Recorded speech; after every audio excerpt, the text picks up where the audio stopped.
함께 찾을 말씀 구약성경 사무엘상 13장 14절 말씀입니다. 지금은 왕의 나라가 길지 못할 것이라 여호와께서 왕에게 명령하신 바를 왕이 지키지 아니하였으므로 여호와께서 그의 마음에 맞는 사람을 구하여 여호와께서 그를 그의 백성의 지도자로 삼으셨느니라 하고. 아멘. 오늘 이 말씀은 사무엘이 이제 이스라엘 나라의 첫 번째 왕으로 세워진 이 사울에게 전해주는 말씀입니다. 사실 이 말씀은 그렇게 은혜롭거나 이상적인 말씀은 아니죠. 말씀을 보면은 그렇습니다. 지금은 왕의 나라가 길지 못할 것이다. 사울이 왕으로서 그 나라를 오랫동안 다스리지 못할 것이라는 말씀이죠. 왜 그러느냐? 여호와께서 왕에게 명령하신 바를 왕이 지키지 아니하였으므로 여호와께서 그의 마음에 맞는 사람을 구하여 여호와께서 그를 그의 백성의 지도자로 삼으셨느니라 라고 하는 이 말씀을 지금 사무엘은 이 사울 왕에게 전달해야만 하는 것입니다.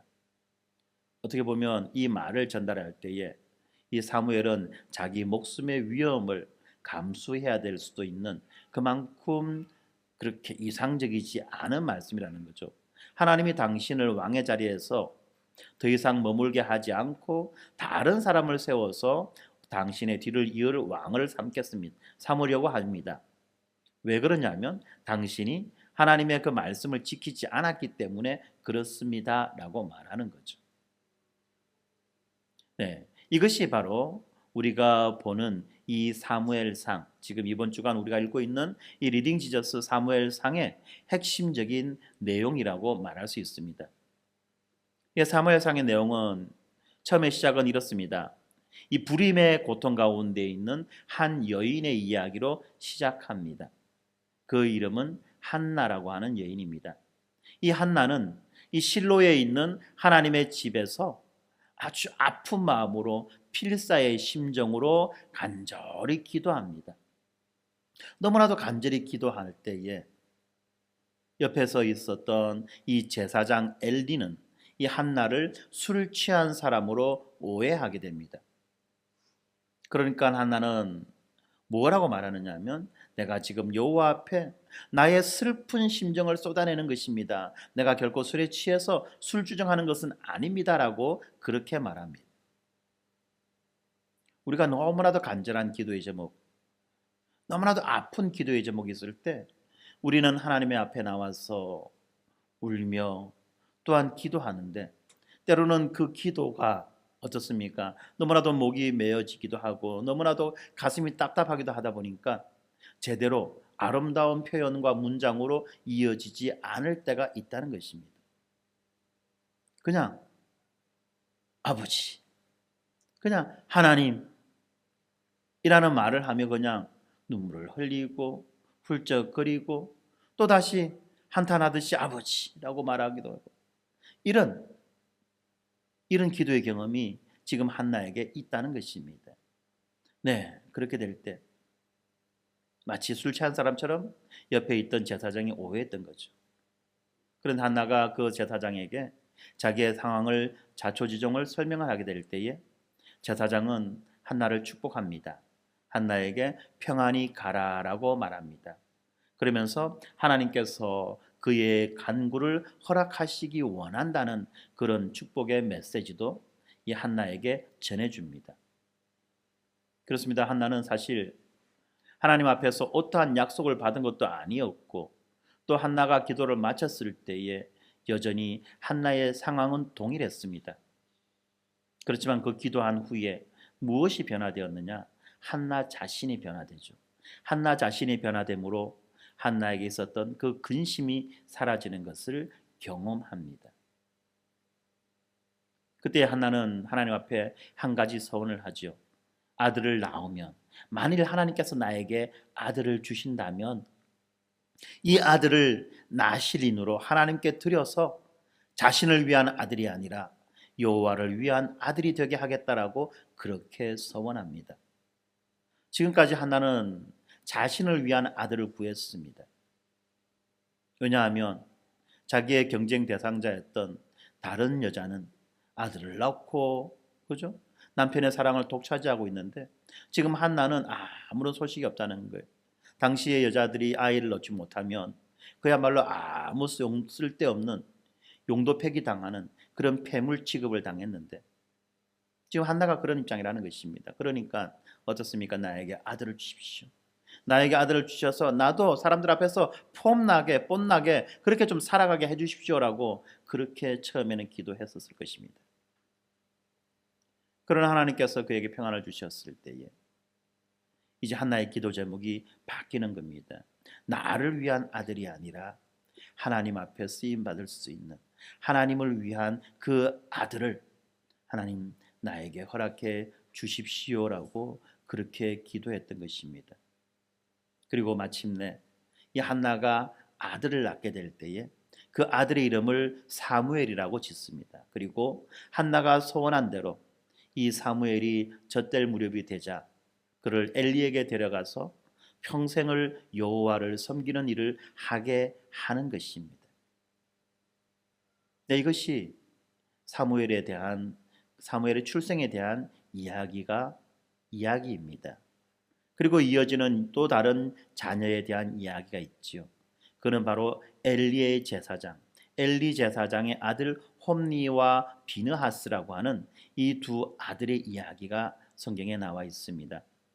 이 홈니와 비느하스라는 이 아이들의 이야기는 당시에 이스라엘의 그 적나라한 영적 실상을 보여주는 것입니다. 엘리 제사장의 아들이라고 하는 나름의 지위를 이용해 가지고 어떻습니까? 자신들이 원하는 바를 얻어내는 아주 최악의 전문 종교인, 최악의 사기꾼 그의 모습을 보여주고 있는 것입니다. 그래서 그들은 하나님의 집을 예배를 위한 장소가 아니라 자기의 배를 불리는 그런 자리로 바꾸어 버렸습니다. 하나님께서 친히 세워주셨던 그 제사 제도를 무시하여서 그 제사의 제물로 사용될 그 고기를 함부로 취했죠. 하나님께 드리기 전에 자기가 먼저 임의대로 그 제물들을 취합니다. 심지어는 이 회막문에서 수종드는 여인들과 동침하기도 합니다. 이 말이 안 되는 그런 엄청난 짓들을 지금 이 제사장의 아들들이 행하고 있는 것입니다. 그런데 이러한 참혹한 일들은 이 사무엘상 앞에 나와 있는 그 사사기의 마지막 부분에 나타나는 그 종교적 무질서와 성적 타락의 연장으로 전혀 변한 것 없는 이스라엘 백성의 상황들을 우리에게 보여주고 있는 것입니다. 그런데 성경은 이 사무엘의 성장 이야기와 이 엘리 제사장의 두 아들 홈니와 비느하스의 그 악행의 이야기를 교차적으로 배치해 둡니다. 서로 엮이도록 배치해 둬요. 왜 그렇게 해놨느냐? 그것은 바로 이 사무엘과 이 두 아들의 그 차이를 선명하게 보여주기 위해서라는 것입니다.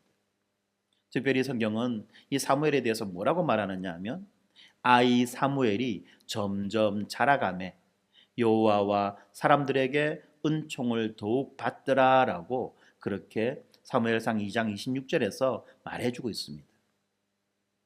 아이 사무엘이 점점 자라가매 여호와와 사람들에게 은총을 더욱 받더라. 어디선가 많이 들은 말 아닙니까? 이 말이 예수님에게도 적용돼 있죠.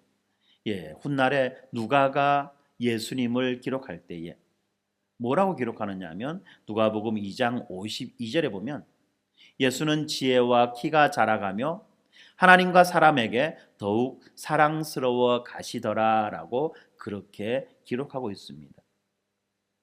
하나님과 사람에게 더욱 사랑스러워 가시더라. 여호와와 사람들에게 은총을 더욱 받더라. 저는 우리 아이들이 이런 아이들로 자라가면 좀 좋겠습니다. 우리 아이들이 자람에 따라서 하나님의 기쁨을 받고 또한 사람들의 기쁨을 얻는 그러한 아이들이 되었으면 좋겠습니다. 특별히 사춘기가 되어서도 이러한 아름다운 모습들이 변하지 않았으면 좋겠어요. 어떻게 보면은 불가능한 소망인 것처럼 보일지 모르지만 그럼에도 불구하고 이런 소망은 제 마음속에 항상 있습니다. 이 사무엘이 자라가는 이 당시에는 종교적 타락으로 인해서 하나님의 말씀이 귀하던 때였습니다. 그런데 이 사무엘이 여호와의 전에서 자는 도중에 하나님의 음성을 듣게 됩니다. 처음에 사무엘은 엘리가 부르는 줄 알았어요. 그런데 엘리가 곧 상황을 파악하죠. 그리고 사무엘에게 말해줍니다.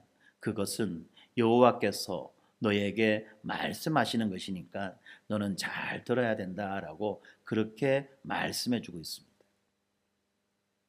그렇습니다. 이 엘리 제사장은 하나님이 일하는 방식에 대해서 사무엘보다 더 분명하게 잘 알고 있었습니다. 그런데 하나님은 엘리 제사장에게 말씀하시는 것이 아니라 사무엘에게, 어린 사무엘에게 말씀하시는 것입니다. 그리고 그 내용이 무엇입니까? 바로 엘리의 집안을 하나님께서 심판하실 것이라는 그런 심판의 메시지를 말씀하셨습니다. 그리고 사무엘은 이 메시지를 있는 그대로 엘리에게 전달하죠. 참 어린아이가 제사장에게, 당시의 제사장이라고 하는 절대적인 그러한 자리에 있는 자에게 이런 심판의 메시지를 전한다는 것은 참 쉬운 것은 아니었을 것입니다. 그런데 사무엘은 이런 식으로 그 선지자의 역할을 감당하는 것입니다. 그 이후로도 하나님은 여러 차례 이 사무엘에게 말씀하셨죠. 그리고 그를 통해서 온 이스라엘에게 하나님의 뜻을 전달하셨습니다. 그 중에 하나가 오늘 우리가 보았던 그 본문 말씀인 것입니다. 어떻게 보면 사무엘은 엘리 제사장에게도 하나님의 심판의 말씀을 전했고 또 왕인 그 사울에게도 하나님의 심판의 말씀을 전하는 참 그 고통스러운 일들을 감당했던 것입니다. 이제 이렇게 어린 사무엘을 통해서 하나님이 엘리 제사장에게 그 심판의 말을 전했을 때에 이어지는 그 사장에 보면 그 이스라엘의 여러 가지 많은 문제점들이 튀어나오고 있지요. 이스라엘 사회의 뿌리 깊은 그 문제가 이제 막 드러납니다. 블레셋과의 전쟁이 발생합니다. 그리고 그 전쟁에서 이스라엘 군대가 4천 명이 죽습니다. 그러니까 장로들은 무언가 잘못됐다라고 그렇게 직감하며 질문합니다. 왜 우리가 이렇게 굴욕적으로 패배했을까? 왜 우리가 이렇게 저 원수들과 저 이방인들과의 싸움에서 이기지 못할까? 그래서 어떻습니까? 그들은 문제의 원인을 파악하고 분석했는데 그런데 이들은 이 문제의 실상을 제대로 파악하지 못했던 것입니다. 그들은 어떤 방식의 해결책을 내놓았습니까? 내적 변화가 아니라 여호와 하나님을 더 의지하고 신뢰하는 방식이 아니라 외적인 요소를 더욱더 보강하는 그러한 방식을 택했던 것입니다. 그들이 먼저 하나님 앞에 나와 회개하고 하나님에 대해서 무관심했음을 회개하고 더욱 하나님을 의지하고 신뢰하며 살아가겠다는 그런 결단을 한 것이 아니라 여러 가지 수단과 방법을 동원해서 이 전쟁에서 승리하겠다라고 하는 그런 방식을 택했던 것입니다. 그 방식 중에 하나가 무엇입니까? 언약궤를 가져온 거예요. 그들이 언약궤를 가져온 것은 하나님을 특별히 신뢰해서라기보다는 이 언약궤 자체가 가지고 있는 어떤 그 능력을 활용하기 위해서라는 것입니다. 이 언약궤에 어떤 특별한 마술적인 능력이 있어서 그들을 보호해 줄 것이라고 그들은 생각했기 때문에 이 언약궤를 가지고 나간 거예요. 전쟁터에. 왜냐하면 그 이전에 자기들이 보았던 그런 내용들을 보았을 때 언약궤가 나가면 항상 승리했거든요. 그래서 언약궤를 가져가면 이번 전쟁에도 우리가 승리할 것이다 라고 하는 그런 기계적인 어떤 그런 방식으로 지금 이 전쟁에 임하고 있는 것입니다.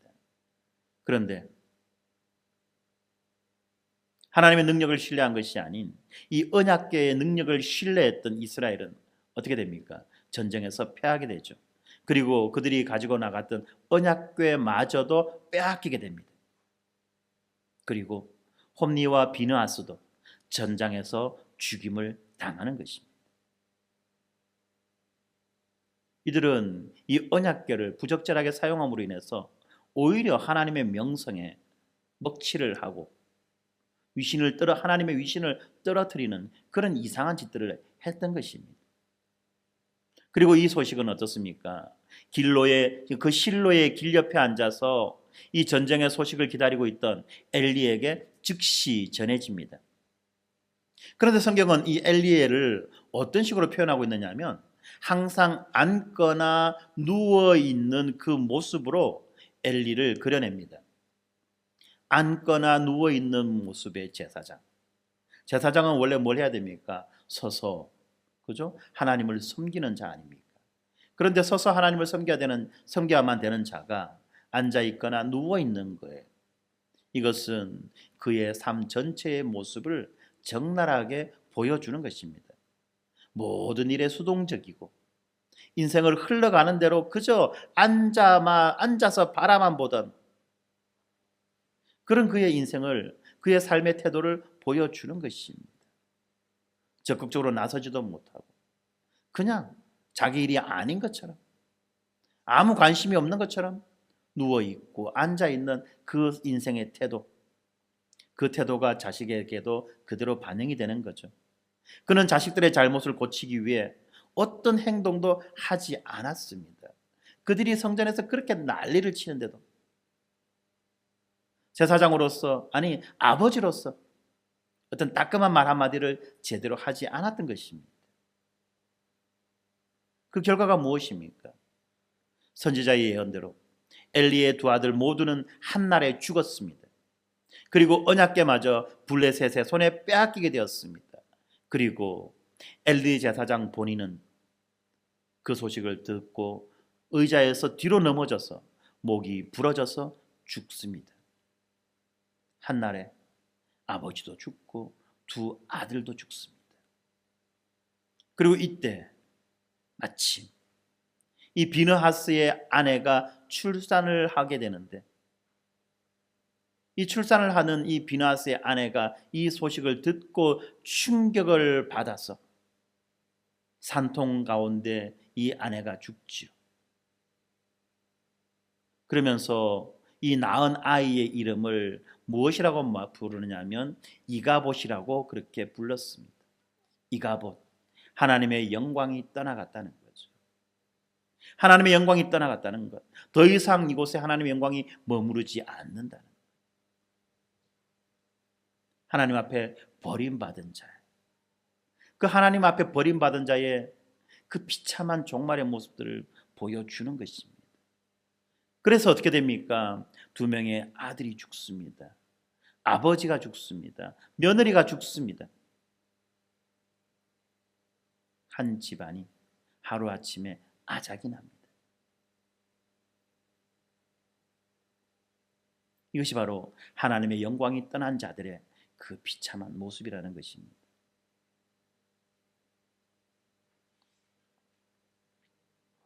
한편에 이 언약궤를 탈취한 블레셋 사람들은 어떻습니까? 여호와를 이겼다, 이스라엘의 신 여호와를 이겼다라고 생각하며 승리를 축하하고 자축합니다. 그리고 그들의 그 승전을 자랑하기 위해서 언약궤를 전리품으로 여겨 그 언약궤를 자기들의 신상 자기들의 신인 그 다곤 신상의 옆에 놓아둡니다. 그리하여서 이 다곤 신을 경배하러 오는 모든 사람들이 자기의 전리품이 여호와의 언약궤를 바라보게 하도록 그렇게 이들은 다곤의 옆에다가 하나님의 언약궤를 놓아둡니다. 그런데 그 밤 사이에 이상한 일들이 생기죠. 아침에 일어나는데 자기들의 신상이 어떻습니까? 언약궤 앞에 엎드려져 있어요. 다곤 신의 신상이 언약궤 앞에 엎드려져 있습니다. 마치 그 우상이 언약궤를 보고 경배하듯이. 이상한 일이네. 라고 생각하며 이 신상을 세워놓았는데 그 다음날 아침에 보니까 어떻습니까? 그 신상의 머리와 손목이 끊어져 있어요. 머리와 손목이 끊어져 있습니다. 이건 뭡니까? 전쟁에서 패한 자들의 그 말로 아닙니까? 전쟁에서 패한 적장의 모습이에요. 너무나도 놀란 나머지 이 사람들은 이 여호와의 언약궤를 다른 지역으로 보냅니다. 그런데 어떻습니까? 얼마 후에 이 아스도테 사람들에게 독한 종기가 발생하는 일이 벌어진 것입니다. 언약궤가 가는 곳마다 재앙이 발생해요. 그러자 블레셋 사람들은 이 언약궤가 자기들에게 해롭다는 사실을 알아차리고는 이제 그 해로운 언약궤를 다시 이스라엘로 돌려보내기로 그렇게 결심합니다. 그런데 그러면서도 또한 의심스럽잖아요. 이게 진짜 여호와께서 하시는 일인지 아니면 그냥 우연의 연속인지 그것을 확인하기 위해서 그들은 어떤 방식을 쓰느냐 하면 새끼가 달린 암소 2마리에 수레를 메우고 그 수레에 언약궤를 실은 다음에 송아지들을 어미인 암소에게서 떼어내어서 집으로 돌려보냅니다. 만약에 암소의 본성에 의하면 암소는 어떻습니까? 자기 새끼를 찾아가는 것이 그 암소의 본성입니다. 자기 새끼에게 젖을 먹여야 되는 것이 암소의 본성이에요. 자, 그러니까 블레셋 사람들은 이 암소가 과연 자기의 본성대로 따라가느냐 아니면 본성을 거스르고 이스라엘을 향하여서 가느냐 이것으로 여호와 하나님이 정말로 이러한 일들을 재앙을 내리셨느냐 아니냐를 판단하려고 했던 것입니다. 그런데 그 결과는 어떻습니까? 놀랍게도 이 암소들은 자기의 새끼가 있는 방향으로 가지 않고 곧장 반대 방향인 이스라엘을 향해서 뚜벅뚜벅 걸어갑니다. 그리고 이제 드디어 이스라엘의 그 국경을 넘어서 베세메스라고 하는 이스라엘의 한 작은 동네에 도착했을 때 이스라엘 사람들은 너무나 놀라웠죠. 신기했죠. 그래서 언약궤에 가까이 다가갔습니다. 그러다가 사건이 발생하죠. 사건이 발생합니다. 우사라는 사람이 이 언약궤를 손으로 붙잡습니다. 왜? 수레가 기구뚱해서 언약궤가 수레에서 떨어지지 않게 하기 위해서 언약궤를 손으로 붙잡았습니다. 의도는 좋았습니다. 그러나 어떻습니까? 여호와께서 그 우사를 죽여버리죠. 그러니까 사람들이 놀라는 거예요. 무슨 일이냐 도대체. 소문에 듣자 하니까 저 블레셋 땅에서도 언약궤가 가는 데마다 재앙이 내렸다고 하는데 저 언약궤가 이 땅에 와서도 조차도 사람을 죽이고 다니네. 저 언약궤는 우리에게 복의 근원이 아니라 오히려 우리에게 재앙의 근원이고 저주의 근원이야라고 사람들은 그렇게 생각했던 것입니다. 그래서 사람들은 이 기럇 여아림이라고 하는 그 후미진 그 시골 마을에다가 이 언약궤를 마치 무슨 폐기물 처리하듯이 그렇게 보내버리는 거죠. 그렇습니다. 블레셋의 사람들 그리고 우상 그리고 암소들조차도 이스라엘의 하나님께 머리를 숙이고 하나님을 인정하고 하나님을 섬길 줄 아는데 그런데 정작 하나님의 백성만이 지금 하나님을 섬길 줄도 모르고 하나님을 멀리하는 그런 참 희한한 광경을 우리는 보고 있는 것입니다.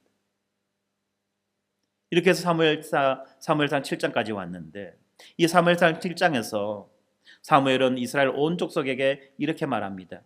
7장 3절에 보면 만일 너희가 전심으로 여호와께 도려오거든 이방 신들과 아스다롯을 너희 중에서 제거하고 너희 마음을 여호와께로 향하여 그만을 섬기라. 그리하면 너희를 블레셋 사람의 손에서 건져내시리라 라고 그렇게 이스라엘 백성들에게 말씀합니다. 그리고 이스라엘 백성들은 이 사무엘의 말대로 자신의 죄를 회개하고 사무엘에게 나와서 하나님께로 돌아갈 방법을 강구합니다. 그렇게 될 때 하나님은 그들의 회개가 참된 회개인지 아닌지 다급한 나머지 그냥 나오는 헛소리인지 아니면 정말로 참으로 가슴을 찢고 심장을 찢고 나오는 그러한 회개인지를 알아보기 위해서 한 가지 시험을 하시죠. 이스라엘이 위기의 상황에서 누구에게 도움을 요청하는지 그것을 시험하셨습니다. 많은 이스라엘 백성들이 미스바에 모여서 사무엘을 중심으로 제사를 드리고 있는 그 사이에 블레셋이 그들을 치러 올라옵니다. 이때 이런 상황 속에서 이스라엘은 무엇을 해야 되며 누구를 신뢰해야 되겠습니까? 그들의 도움은 과연 어디에서부터 오겠습니까? 그들은 오직 하나님만 신뢰하고 전심으로 하나님께로 돌이키면서 사무엘에게 자신들을 위해 중보해 달라고 그렇게 간청합니다. 그리고 그들의 요청대로 사무엘이 하나님께 제사를 드리며 기도할 때에 여호와는 그 기도에 대한 응답으로 큰 우레를 발하시며 블레셋을 어지럽게 하고 흩어 버리셨습니다. 사실 이 블레셋이 섬기는 바알이라고 하는 신이 그 폭풍의 신 아닙니까? 그들은 지금 이 우레로 인해서 물리적인 영향뿐만 아니라 크나큰 정신적인 충격을 받았다는 것입니다. 왜냐하면 이 폭풍의 신은 우리의 신인데 지금 여호와 하나님이 폭풍을 일으켜서 번개를 쳐서 지금 우리를 공격하고 있다는 거예요. 그럼 우리 지금 우리의 신, 우리의 바알은 어디 갔냐는 거죠. 엄청난 충격을 받은 것입니다. 블레셋은 대패했고 이스라엘은 마무리 작업으로 이제 마지막 소탕 작업만 펼치면 되는 그런 상황이 발생한 것입니다. 하나님이 전쟁에 친히 참전하셔서 친히 전쟁을 이기셨다는 것입니다. 어떻게 할 때에? 하나님의 도움을 간구할 때에. 그들이 스스로가 자기를 도우려고 나섰던 것이 아니라 하나님을 의지하여 하나님의 도움을 간구할 때에 그들은 이 어려운 전쟁을 승리를 거두었던 것입니다. 이런 식으로 하나님은 이스라엘 백성들을 시험하셨지요. 그리고 그들은 일단 이 시험은 잘 넘겼습니다. 그리고 사무엘은 이 일을 위해서 기념하기 위해서 돌 하나를 취합니다. 이것은 하나님께서 이스라엘을 위해서 하신 일을 기억하자라고 하는 그런 표식이었죠. 그리고 그 돌의 이름을 뭐라고 부르느냐? 에벤에셀이라고 부릅니다. 에벤에셀. 도움의 돌이라는 말이죠. 그 말은 여호와께서 여기까지 우리를 도우셨다라는 그런 뜻입니다. 다시 말하면 여기까지 우리를 도와주신 분은 여호와시다라는 감사의 고백인 것이다. 우리는 우리 모두에게 이러한 에벤에셀의 고백이 있으면 좋겠습니다. 나의 오늘을 여호와께서 인도하셨고 나의 오늘을 여호와께서 도와주셨습니다. 나의 오늘을 인도하신 하나님, 나의 오늘을 도와주신 하나님께서 나의 내일도 인도해 주시고 도와주시기를 소망하고 기대합니다.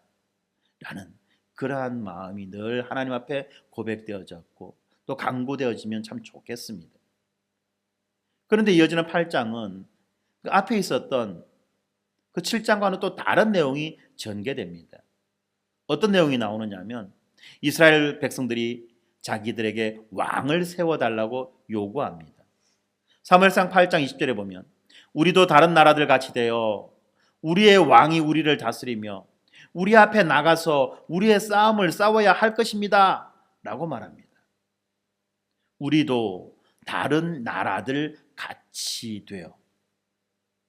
지금 이스라엘 백성들은 무엇을 원하느냐 하면 다른 나라들과 같은 나라가 되기를 원합니다. 이스라엘 백성들은 다른 나라들과 같은 나라가 되면 될까요? 안 될까요? 안 되죠. 왜 안 됩니까? 이스라엘은 하나님이 친히 인도하시고 통치하시며 다스리시고 그리고 보호하시는 하나님의 구별된 나라 아닙니까? 하나님의 구별된 나라가 어떻게 다른 나라와 같아지는 것을 기대하고 소망할 수 있냐는 것입니다. 우리의 삶의 모습도 여기에서 돌아볼 수 있을 것 같습니다. 우리는 어떠한 자들입니까? 하나님에 의해서 부르심을 입었고 구별되었고 선택된 자들 아닙니까? 그래서 우리의 신분이 변화되어졌고 우리의 생명이 변화되어진 그러한 자들 아닙니까? 그러면 우리는 어떻게 살아야 합니까? 다른 사람들과 같이 살아야만 합니까? 아니면 다른 사람들과 구별되어 살아야 하겠습니까?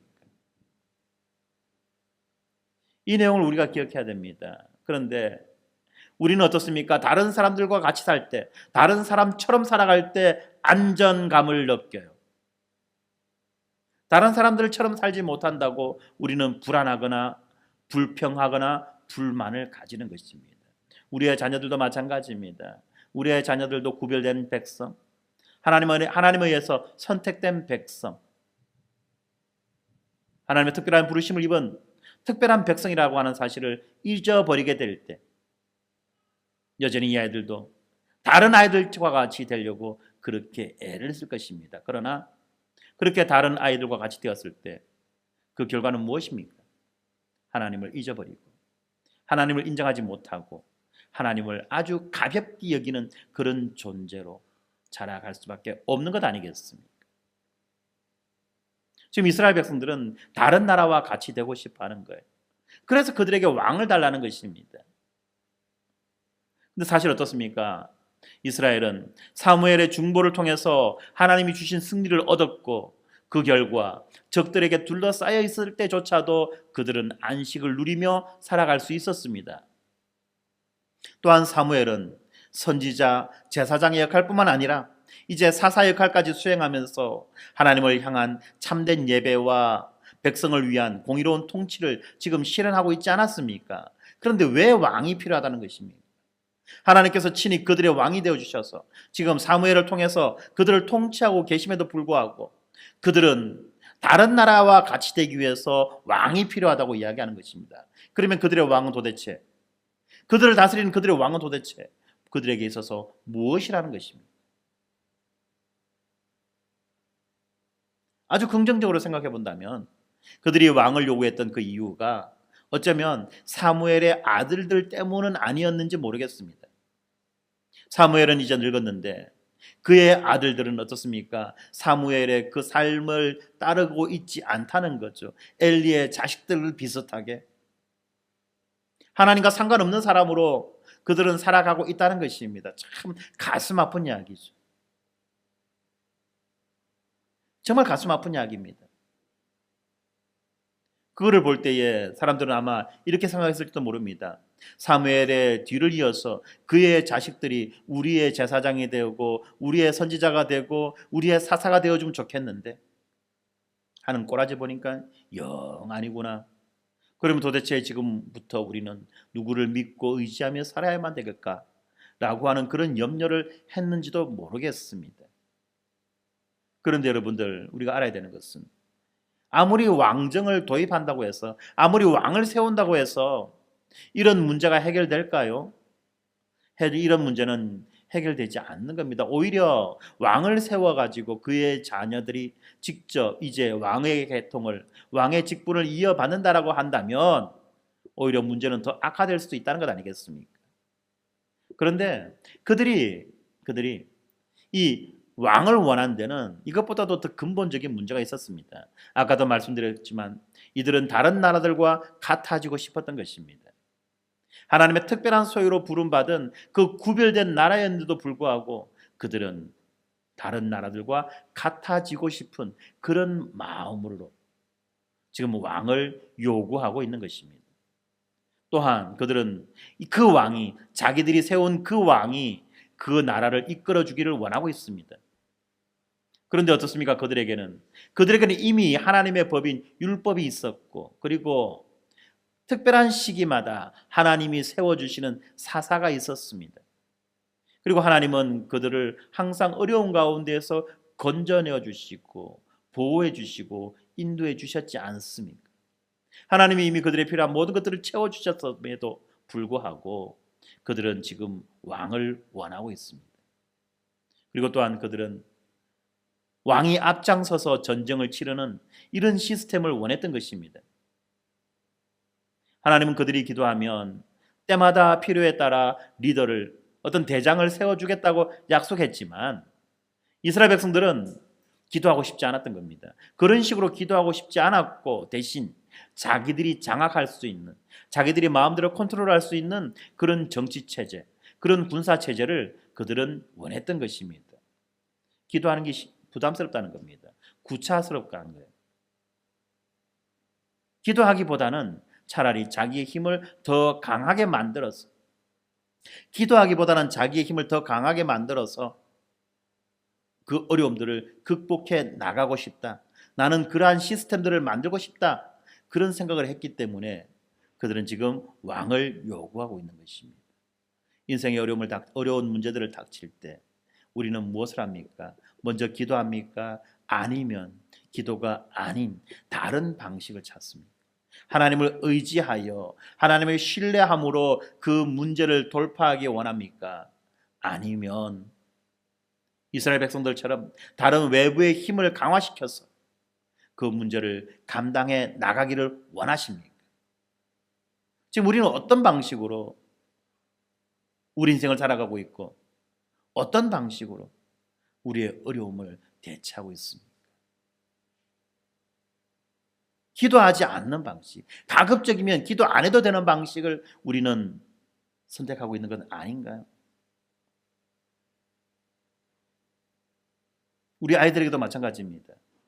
어려움이 있을 때 아이들에게 기도하라고 가르쳐주고 알려주고, 그리고 그 기도의 결과로 그들의 인생이 어떻게 인도함을 받아가는지를 보여주고 깨닫게 해줘야만 하는데 그냥 기도해라로 끝났죠. 기도해라. 결과에 대해서는 아무런 피드백이 없어요. 그러니까 아이들은 뭐라 생각합니까? 기도 말라고 하는데 쓸데없이. 기도하는 시간에 공부 한 번 더 하고, 기도하는 시간에 노력 한 번 더 하고, 기도하는 시간에 뭐 한 번 더 하면 되지. 왜 기도하는데 쓸데없이? 가 되지 않습니까?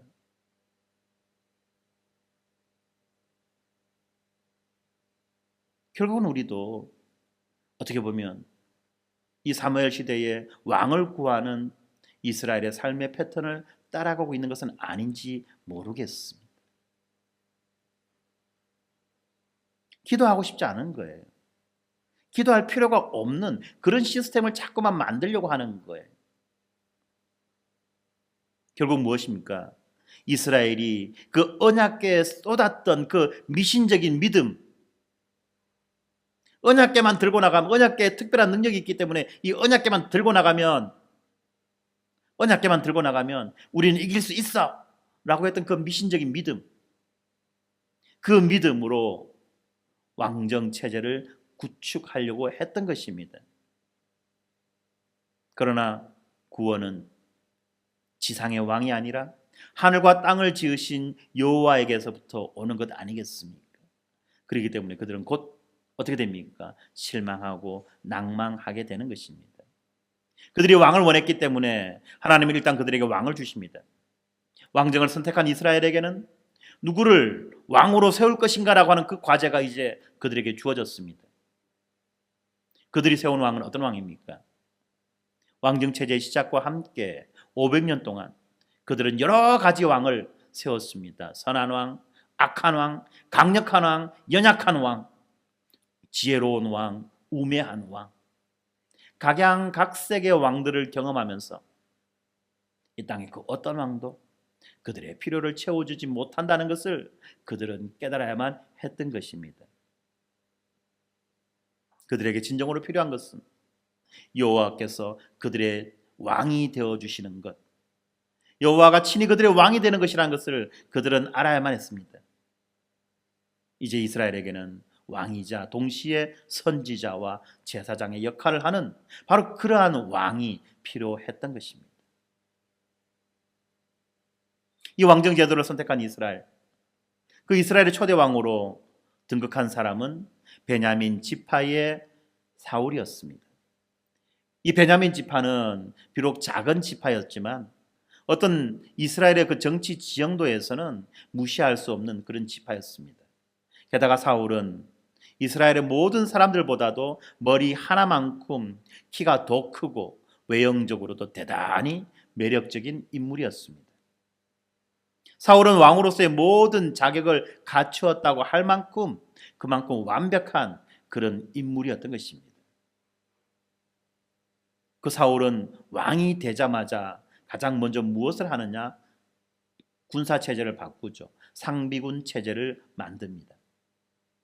그 이전에는 어떻습니까? 국가적 위험이 있을 때마다 그들은 군대를 모집했어요. 나팔을 불어서 국가의 위기 상황을 알리고 군대로 나갈 사람들을, 전쟁터에 나갈 사람들을 그들은 모집했던 것입니다. 그런데 사울은 이 블레셋의 지속적인 그 위협 때문에 이런 식으로 모병제도, 이런 식의 모병제도보다는 상비군 체제, 항상 군인이 있는, 군대를 갖추고 있는 그 상비군 체제가 더 필요하다라고 판단했던 것입니다. 점점점 하나님께 기도하는 것을 이제 기도하지 않는 그런 시스템으로 만들어가는 거죠.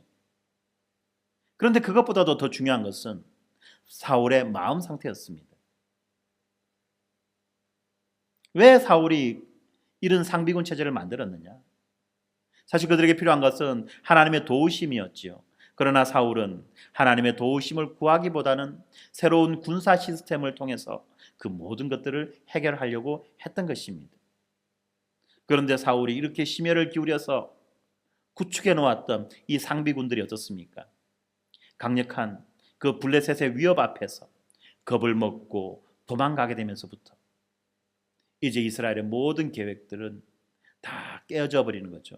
그리고 이스라엘 백성들은 절망하게 되는 것입니다.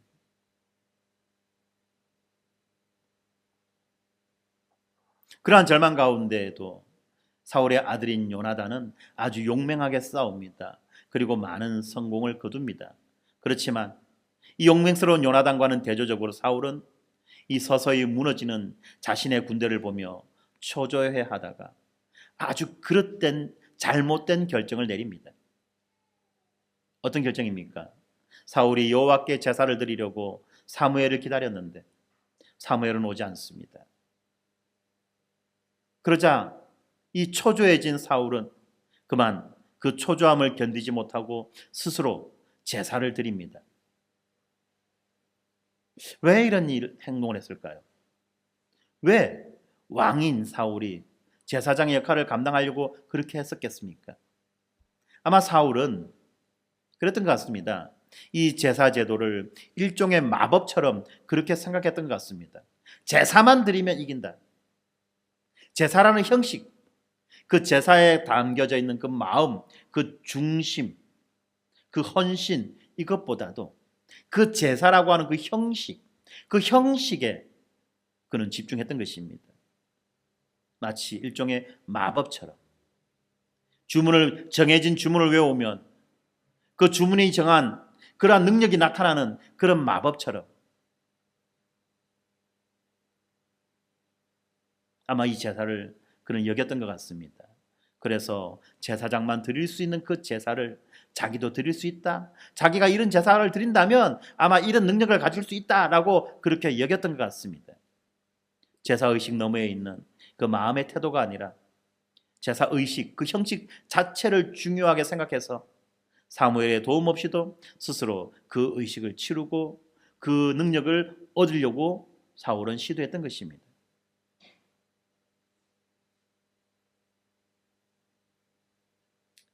참 불행한 일이 생긴 거죠.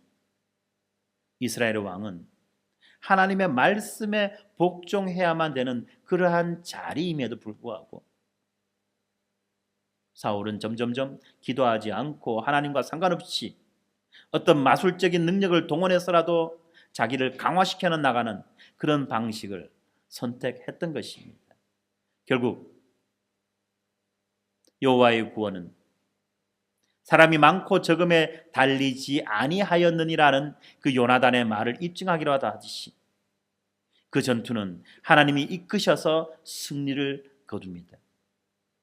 사울이 어떤 마법적인 능력을 얻어서 승리한 것이 아니라 하나님께서 친히 그 전쟁에 개입하셔서 그 전쟁을 승리하는 것입니다.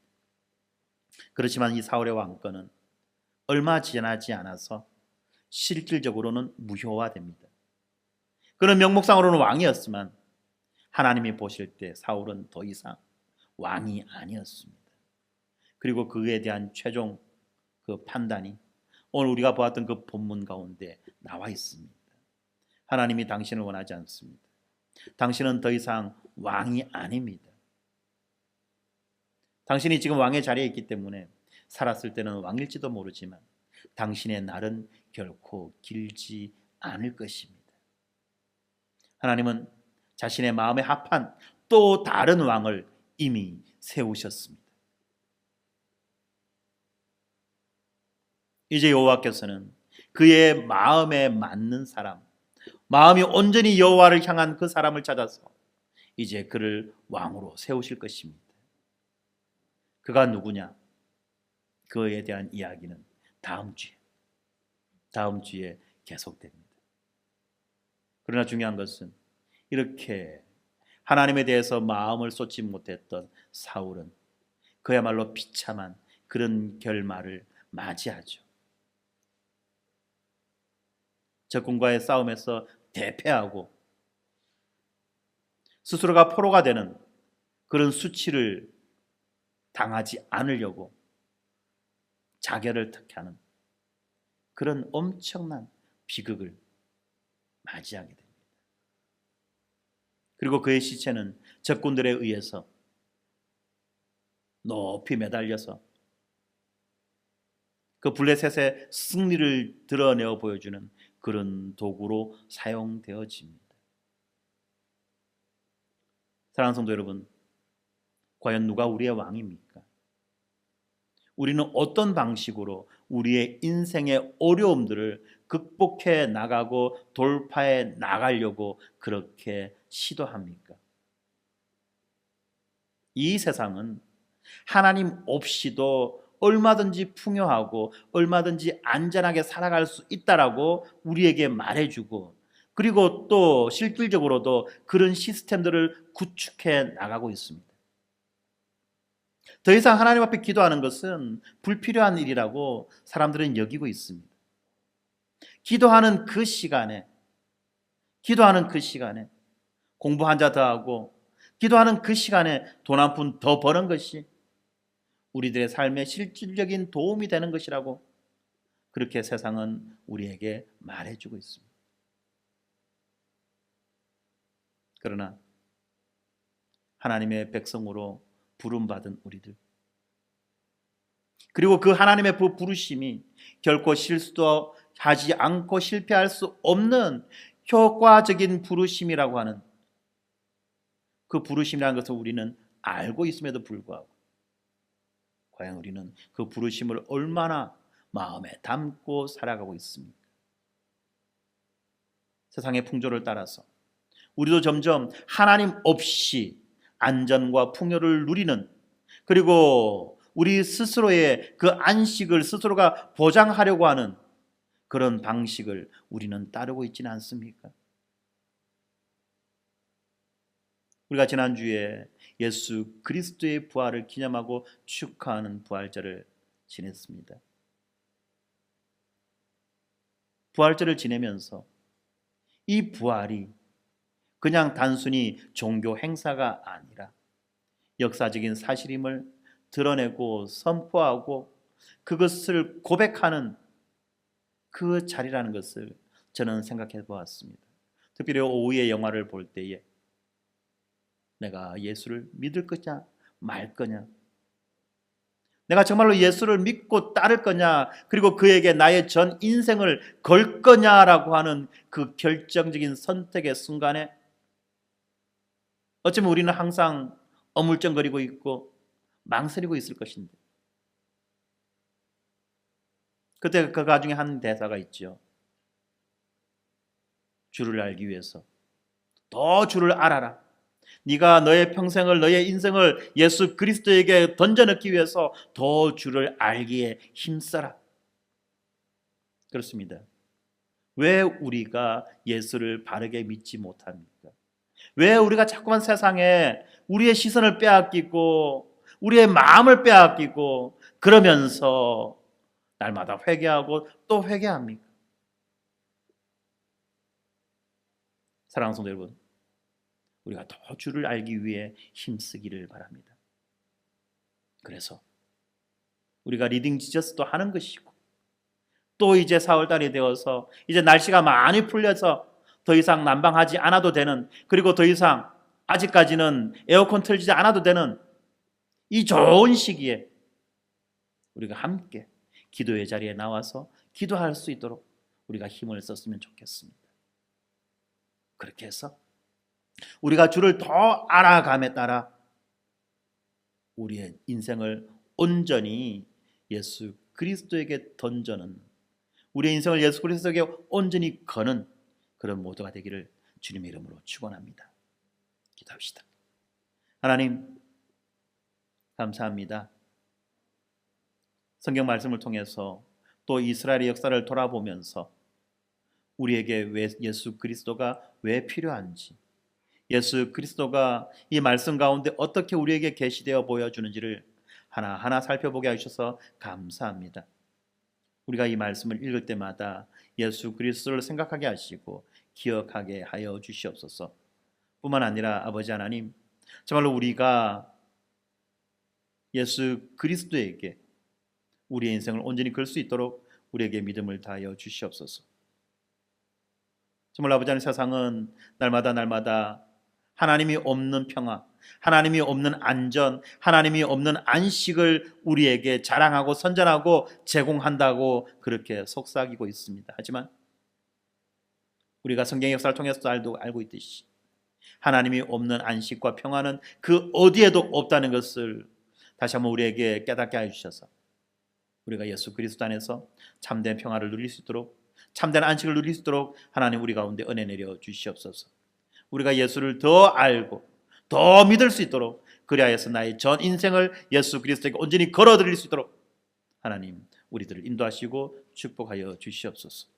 특별히 아버지 하나님, 이제 4월을 맞이하여서 우리 모두가 이제 또 기도에 힘쓸 수 있는 마음의 준비를 하게 해주시고, 이제 우리 교회가 진행해 나가야 되는 그 기도 훈련 가운데에도 우리가 적극적으로 참여할 수 있도록 하나님 은혜 내려 주시옵소서. 감사합니다. 예수님 이름으로 기도드립니다. 아멘.